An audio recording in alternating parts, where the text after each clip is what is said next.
Matthew, thank you for coming in today. First of all, I wanted to present you with your Certificate of Achievement there. And this is Matthew's award here. It's his certificate for completing a detoxification from opiates. They're doing the Accelerated Opiate Detox Program here at Behavioral Healthcare Associates. And that was back August 31st, 2017. So congratulations, Matthew. Thank you, You have Dr. definitely earned it. Definitely earned it. It's a rough road. Rough road indeed. But now, how's the road going for you? Now the road's it's a lot more promising. Back to work. That's the first thing that really helped me get back to myself. Is you really got to stay mentally and physically, active. If you're not, idle time, no good. As far as the post symptoms, they go away. And like I said, activity is the best part. I'm going to go back to sort of the beginning. And what motivated you to come in for detox? Well, what motivated me is mainly money. You're spending $650 a week, and you got a couple bucks left out of your check. You can't live like that. And what really motivated me was the amount I was on. I was on 420 milligrams, so it's a lot. It's a very lethal dose. And Also, what kind of drug? Oh, methadone. I'm sorry, methadone. Yeah. Also, the main reason flush you out, the naltrexone therapy is the best way to go about methadone detox. Just because of the half-life, stays with you way longer than heroin or other opioids. The other thing that motivated me, besides money, is when you're taking that much methadone, it does a toll on your stomach. You end up throwing it up, and my stomach was really taking a toll. That was another one. So health, that's a big one too. Also, here's another thing that motivated me. When you're on a dose like that, you're nodding off. I smoke, and as you can see, had a couple close calls there, and so that's another motivator. Yep.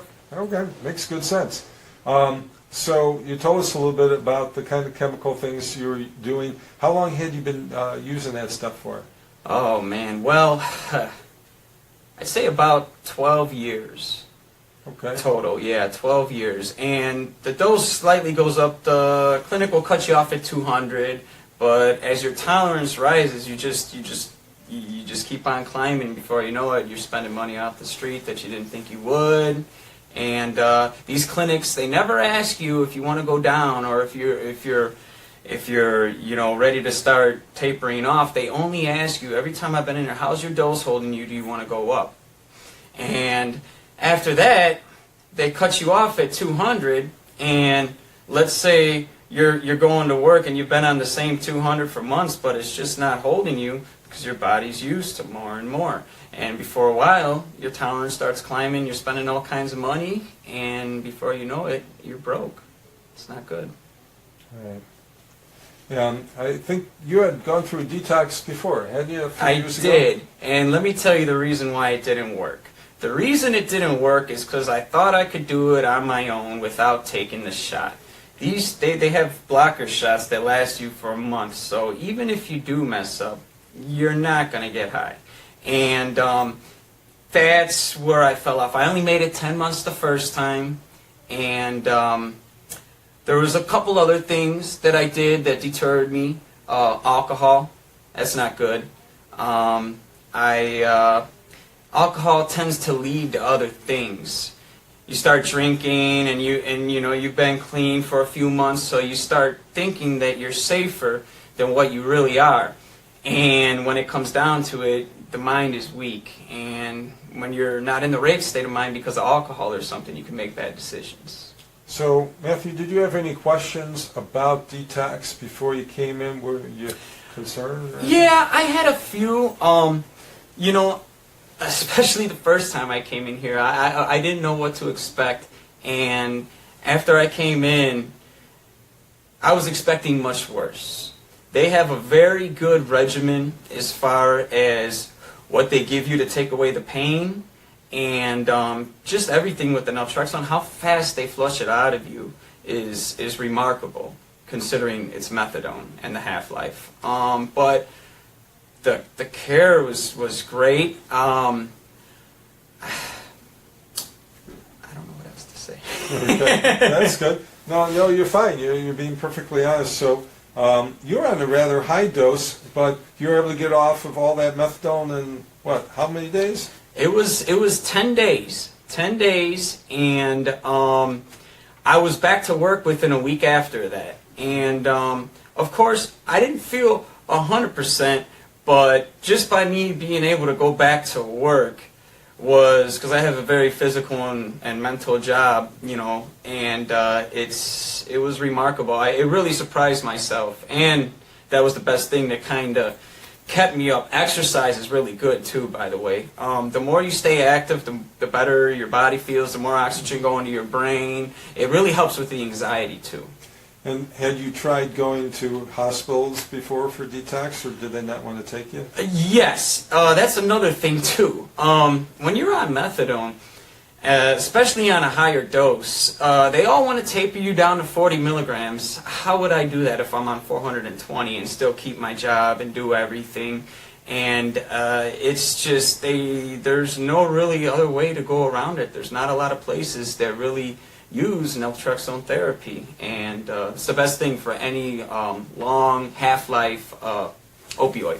So here at Behavioral Healthcare Associates, you came for detox, and what was that like for you? Tell me what kept you going, and what was the process? There was a lot of things that kept me going. For one, my mother and my nephew was with me. My nephew was my caregiver, and what really helped me is my faith. No matter who your God is, it doesn't matter. As long as you believe and you have faith that you could persevere through it, you will get through it. You will get through it. Okay. How is your life doing now? Now I am, well, it's only been a couple months, but it's great. I actually have money in my pocket. I could do the things I want to do whenever I want to, because I'm not knotted out like this. And, you know, I feel like I'm 17 again, you know. I'm awake, you know. And before, you know, when you're like that on such a high dose of methadone, you're kind of like an autopilot. You know, you could go to work and you could do a lot of things fine, you know. I was what they call a little bit more of a functional junkie, but whatever it is, nobody could live on 420 milligrams for years at a time. It's impossible. I didn't have much time left. It's good I got in here when I did. Would you recommend this program to somebody else considering a detox? I would recommend it for anybody on opioids, but especially for methadone. Especially for methadone. Okay. What's your advice on staying clean after detox? Well, there's several things. Like I said before, the main one is making sure that you got a pretty busy schedule, idle time. It's no good. Make sure, you know, you're working. That helps. I have meetings on Thursday with my church and my pastor. It's kind of like a NA from a Christian perspective. That helps me out a lot. And, you know, it's all people, places, and things. You know, when you surround yourself with the same people that you're always hanging out with, doing the same thing, it's only a matter of time. You can only stay strong for so long. And it's important to make sure you got a good, positive crowd around you, whether it be your family, friends, work friends. It really doesn't matter. You just got to stay busy and have goals, too. Because I'm sure if you've been on any kind of opioid for a few years, you've been kind of putting things to the side. And that's the best part right now, is that I could catch up with life. So how's your appetite, your energy? My appetite now is great. Of course, when you're going through it, you're not going to have much of an appetite, but it comes back very quickly. I've already gained, I think, like 12 pounds, 14, something like that. But that all comes back in time. And appetite's great. Sleep in the beginning, it was a little rough, but they will give you things to aid that, and it has, and it's helped me. And sleep is getting better. Sleep is getting better. I'm almost up to 8 hours a night. And how's your energy level? Energy level is great. Energy level is good. It wasn't the first month, but as you continue to stay active and to you know, work, and I really do suggest exercise. That really helps. Really, my energy level is pretty good. Pretty good. And so, Matthew, what are you doing for aftercare now? How do you keep yourself clean? Well, for aftercare, I'm doing a couple different things. For one, the most important part is that shot, because no matter what, you get that shot in you, and there's no turning back. You cannot mess up.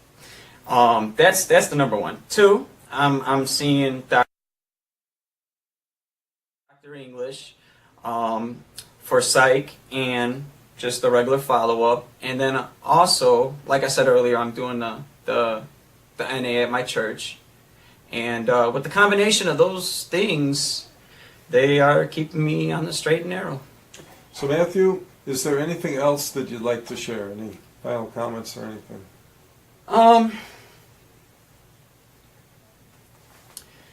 Don't let yourself be deterred in the beginning, because when you are in this program, I was feeling better actually before I even left on the 10th day. And it's just a matter of time before it all gets flushed out of you. And you just got to stay positive and know that you're in good hands here, and they will make it happen for you. Matthew, we're so happy that you were able to share your story with others who might be seeking help, just as you were. Yeah, that's the most important part to me. Nobody deserves to be on this. No matter what you did in your life, you deserve a clean.